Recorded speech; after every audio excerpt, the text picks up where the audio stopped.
पर्यटन मंत्री माननीय शत्रुघ्न महतो जी, मंच में आसीन मित्र राष्ट्र भारत से आए हुए ओबीसी के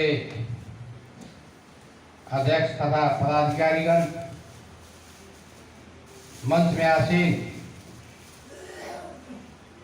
ओबीसी के नेपाल और भारत के आदरणीय महानुभाव लोग, विभिन्न विषय के विज्ञ लोग और इस कार्यक्रम में उपस्थित हुए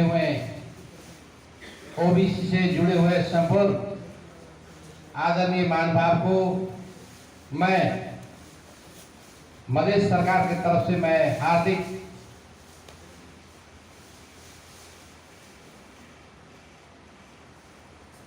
शुभकामना देना चाहता हूं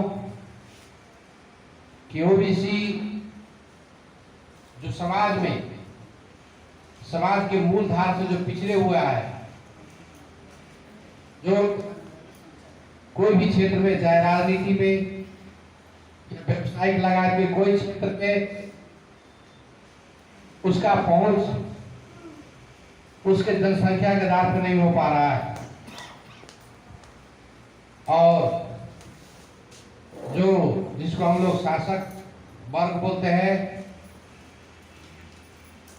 जो लंबे समय से नेपाल के शासन व्यवस्था पे जो राज करते आ रहा है, आज भी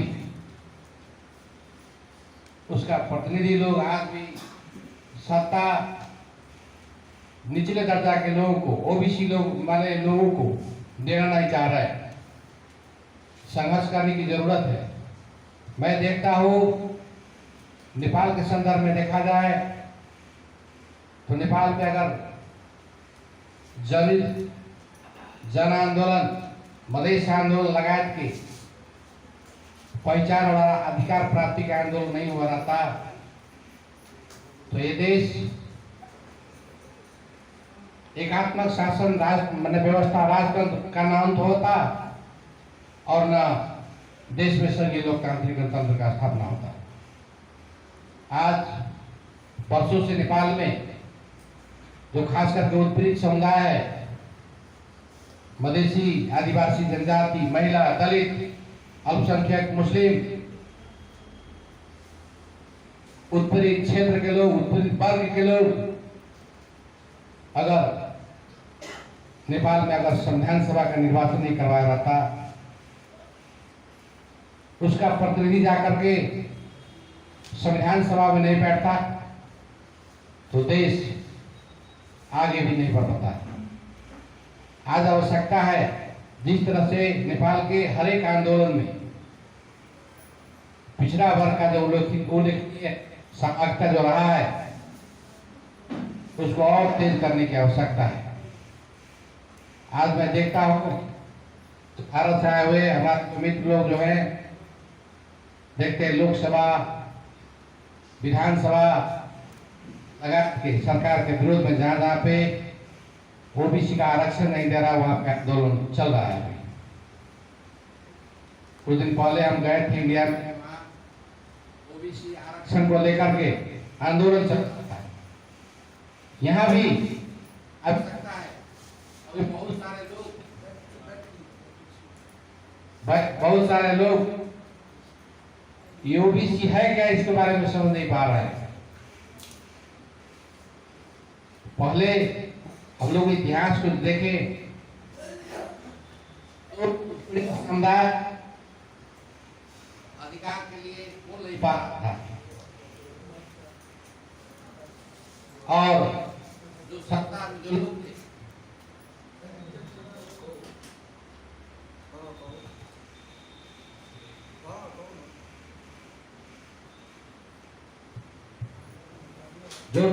जो सत्ता में लोग थे वो पिछड़ा वर्ग को, जो समाज के मूलधार से बाहर है, उनको अधिकार नहीं देना चाहते थे। जब संघर्ष हुई तो आप विभिन्न नाम से अब अधिकार देने की बात हो रही है। इसी तरह से पिछड़ा वर्ग में हम लोग जितने लोग हैं, जितने समाज के लोग हैं, उसमें सभी समाज के लोगों को जोड़ा जाए, तब सरकार जो है सुनेगी। वैसे मैं एक सरकार का एक प्रतिनिधि हूं। अभी हम लोग को बहुत सारा अधिकार जो है संघ सरकार से, केंद्रीय सरकार से लेना है। उसका जो है अभी भी जो है आंदोलन या कानूनी जो लड़ाई अभी चल ही रहा है। तो कहीं भी अधिकार लोग जो है खुशी से नहीं देता है, लेने के लिए संघर्ष करना पड़ता है और संघर्ष करता है। आप देखिएगा दुनिया में बहुत सारा जो जानवर जो अभी नहीं दिखाई पड़ता है, क्योंकि नियम है, जो संघर्ष करता है उसका अस्तित्व रहता है, जो संघर्ष नहीं करता उसका अस्तित्व नहीं होता है। आज डायनासोर हम लोग के बीच में नहीं है, वो संघर्ष नहीं कर पाया, वो लोप होकर के चला गया, समाप्त है। इसी तरह से हम अपने आने वाले पीढ़ी को राज्य के अगर मूलधार में, देश के मूलधार में लाना चाहते हैं तो संघर्ष करना पड़ेगा।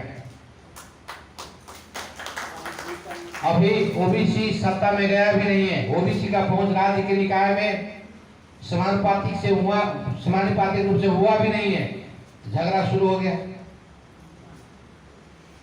ओबीसी को कोई पार्टी का, मैं माओवादी हूं, तुम मेरे पार्टी का, आप लोग भातृ संगठन मत बन जाइए, सिस्टर बने ऑर्गेनाइजेशन मत बनाइए इसको। इसमें समाज के सभी जो लोग जो हैं, जो राजनीति की विचारधारा से अलग है, उस तरह से अगर जो है सामूहिक रूप में अगर पार्टी का भी कोई बना पा रहा है तो मुझे लगता है संयुक्त रूप में एक स्वतंत्र ओबीसी संगठन बनाने की जरूरत है। तो सत्ता में गए नहीं, लड़ाई शुरू हो गई, तो लड़ाई कैसे जीता जाएगा? तो इसलिए मुझे अनुरोध है आप लोगों से, अब ऐसा लड़ाई को हम लोग बंद करें, ऐसा झगड़ा को हम लोग बंद करें और सब मिल कर करके ओबीसी को और मजबूत करें। आज मैं मेरे आत्मीय मित्र में वीर बहादुर महतो जी को मैं धन्यवाद देना चाहूंगा। इन्होंने कल तक जो है नेशनल कॉन्फ्रेंस होता था, राष्ट्रीय संगठन के संदर्भ में बातचीत होता था, वार्ता होता था, लेकिन आज इन्होंने अंतर्राष्ट्रीय सम्मेलन जो कर रहे हैं, हमारे मित्र भारत के, वहां के ओबीसी के जो वरिष्ठ आदरणीय व्यक्तित्व को जो यहाँ बुलाए हैं, तो मुझे लग रहा है इसका व्यापकता बढ़ रहा है, इसका जो है संगठन विस्तार की क्रम बढ़ रहा है। हम लोग आवश्यकता है नेपाल का जो अनुभव हम लोग भारत के ओबीसी के जो आदरणीय नेतागण हैं उनके साथ हम लोग शेयर करें। उनका जो अनुभव है, क्योंकि वहाँ लंबे समय से ओबीसी का काम चल रहा है, संगठन विस्तार की बात हो रही है, तो वहाँ से अच्छी बात है, वहाँ से हम लोग लें। और फिर से मैं आयोजक को मैं धन्यवाद देना चाहूँगा, आपने अंतर्राष्ट्रीय सम्मेलन यहाँ पे लगवाए और जो अभी भी बाहर है उनको जो है बातचीत के जरिए उनको साथ में लाया जाए और सब आदमी हम लोग मिल के आगे बढ़े। मैं ओबीसी जो अपनी बात उठाई है मैं उसको पूर्ण समर्थन करता हूँ और आने वाले दिन में मैं आप लोगों के साथ रहूँगा, ये मैं आप लोगों को जानकारी करना चाहता हूँ, प्रतिबद्धता करना चाहता हूँ। और अंत में जो हम लोग का जो नया वर्ष आ रहा है 2079 और इस प्रदेश का जो मुख्य जो है चार पर्व जो है उसके एक महत्वपूर्ण पर्व जुड़ शीतल, इसके उपलक्ष्य में उपस्थित संपूर्ण आदरणीय अतिथिगण और सहभागी मित्र में मैं अपने तरफ से और सरकार की तरफ से मैं हार्दिक शुभकामना व्यक्त करना चाहता हूँ। धन्यवाद।